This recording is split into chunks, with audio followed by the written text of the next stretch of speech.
Olá, meus amores do terceiro ano. Vamos bater um papo aqui sobre literatura. Hoje nós vamos falar sobre o movimento barroco, que foi um movimento que nasceu na Itália e teve uma repercussão muito maior na Europa do que no Brasil. Esse movimento ele era chamado também de absurdo ou grotesco porque buscava justamente esse exagero. A principal característica do barroco é esse exagero das formas. Bom, esse movimento ele tinha como ideal difundir o movimento da fé católica, por isso a gente marca aqui como essa, como eu coloquei aqui para vocês, difundir o movimento catolicismo. Então a pregação dos dogmas da Igreja Católica eram de extrema importância. Daí a gente percebe que as igrejas elas são as maiores difusoras desse movimento, justamente porque agregam todo esse valor do catolicismo, da fé, das características do ouro, né? Algumas características desse movimento é justamente essa arte rebuscada, exagerada, a valorização de uma estética, as figuras de linguagem, principalmente do exagero e do contraponto, né? O dualismo entre as coisas, entre o mundano e o sagrado.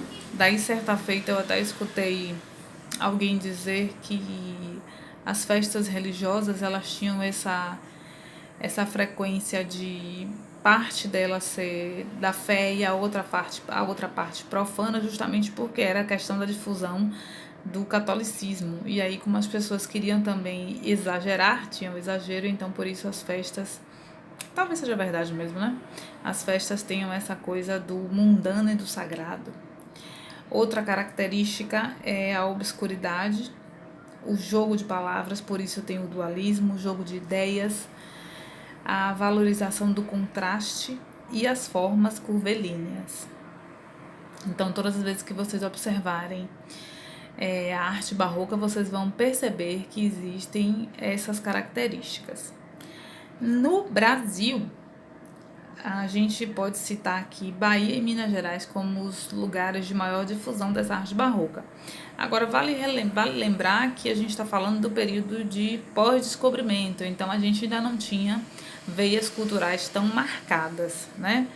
Assim, por isso no Brasil esse período ficou conhecido como o século do ouro, porque aqui a gente estava falando sobre a materialização aurífera, né? Era muito importante nesse período.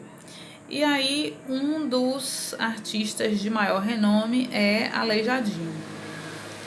Vocês certamente já ouviram falar nas cidades de Minas Gerais que tem, né, essa valorização forte da arte barroca justamente por conta de Aleijadinho, porque ele é mineiro.